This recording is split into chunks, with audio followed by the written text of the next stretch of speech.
Hello guys, what's up? Papakita ko lang sa inyo kung ano yung timbang ko. Kahit ako nagulat ako. Pasensya na maingay yung washing ko. Naglalaba kasi ako.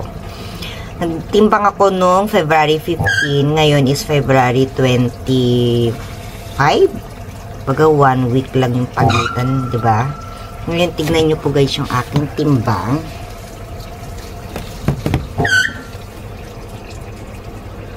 O, di ba? Taray ng timbang ko.